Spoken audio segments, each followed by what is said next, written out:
Hello, this LP3 training video is for how to take a payment in LP3. If you're going to take a payment, you need to pull up a customer's account. You can pull up the account by search account.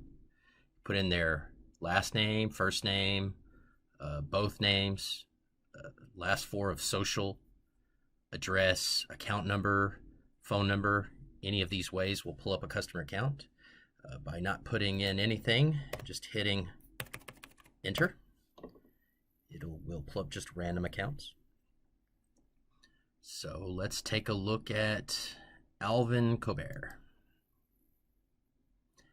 Alvin Colbert, account number 7716-024, and the 024 meaning that it's the 24th time that this customer has been given a loan. They currently have an amount financed of $1,300 over a 12-month period. It's the fourth time they've been lent this amount, but there was 20 other times they were lent a different amount, lesser amount. Current high credit, $1,300 in 12 months, so that's the most that they can borrow. The payday, date made was 7/24/20. The first pay was 8/24/20. It's currently September 17th. The customer is past due $178.66 since 9/4/20. So roughly 13 days ago, the customer was due and then became past due $178.66. To take a payment from this customer, you click on Pay. Right now, it will put the payment amount that's due in. The options for payment type is cash, check, money order, ACH, auto account, others, so maybe an internet payment, or card, so like a debit card. Let's go ahead and do cash, and then say the customer gives you $180. It will tell you what the change back will be, and say OK. And do you want to print the receipt, or is this a payment by mail? Well, the customer came in and paid in person cash, so P for payment receipt. And then you can click on the receipt. It will give the transaction, previous balance, total paid, difference, date, a few other things, account number, their name and address, and the company information. So you go ahead and print that out, give a copy to the customer. Okay, receipt printed. Now we have 9/17/20. We took a payment for $168.66. We gave the customer back a couple dollars change because they gave us a little bit more than that. No, actually, we didn't pay $168. It was $168.66 plus $10 late fee. So the total paid was $178.66 with change back. And that was an example of a cash payment. So let's go ahead and exit this record. Exit. And under today's business is all the loan transaction details for the day. And we'll see here that C. Alvin, account number 7716, it's a small loan, paid $178.66, of which $10 was late fee, and interest $168.66, date made, transaction type P for payment.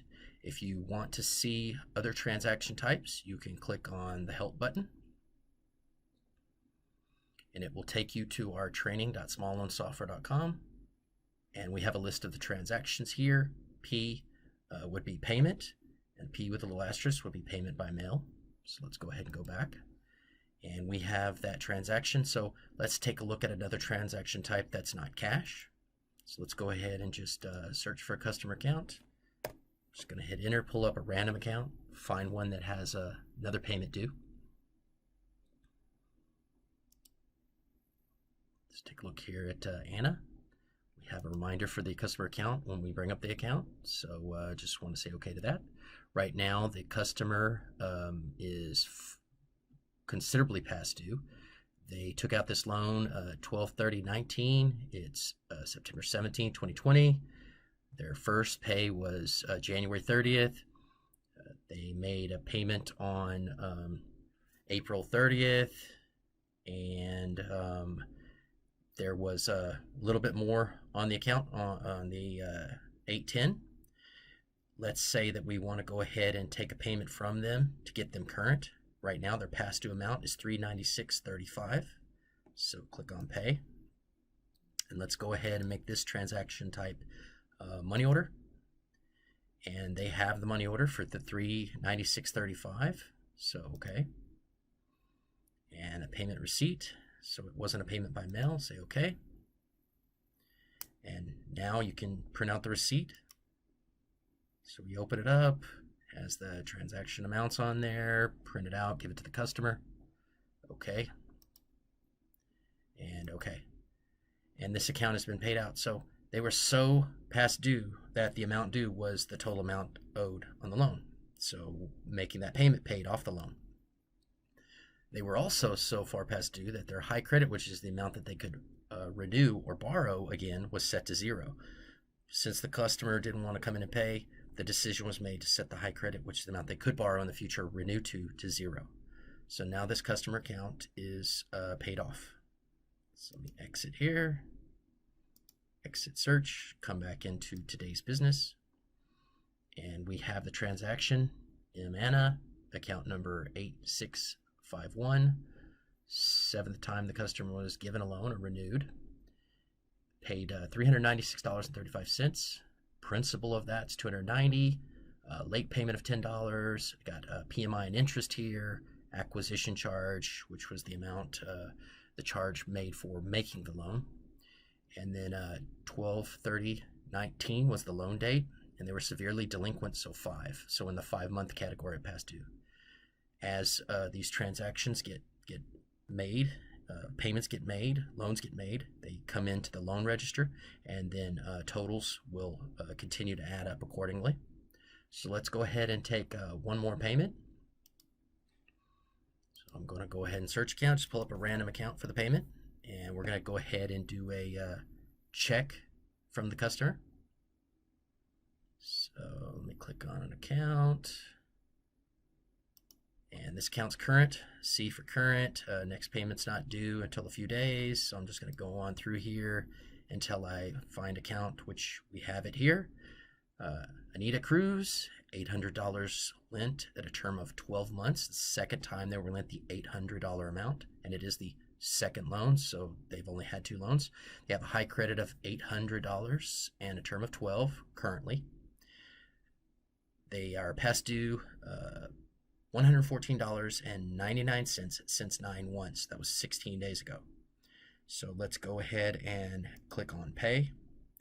Let's go ahead and take this to a check. They have the check written out for $114.99. Okay. And okay. And you can click on the receipt, print it out, give the customer a copy of that. The transactions 9/17/20, which was a $10 late fee and $104.99. So the $114.99 would be the total. Subtract from their balance. That was $1,052.96. It's now $947.97. And let's go ahead and exit this account. Exit and come back into today's business. And you will see this transaction here. Anita for account number 9344, $114.99, and it splits the amount up: 54 principal, $10 late fee, 44 interest, and so forth. And it has the transaction type here next to each of the payments. And again, if you want to find out what that transaction type is, PK, you would go to the help button. And you can come down here to the transaction type. P is payment, K means check, so it was a payment by check.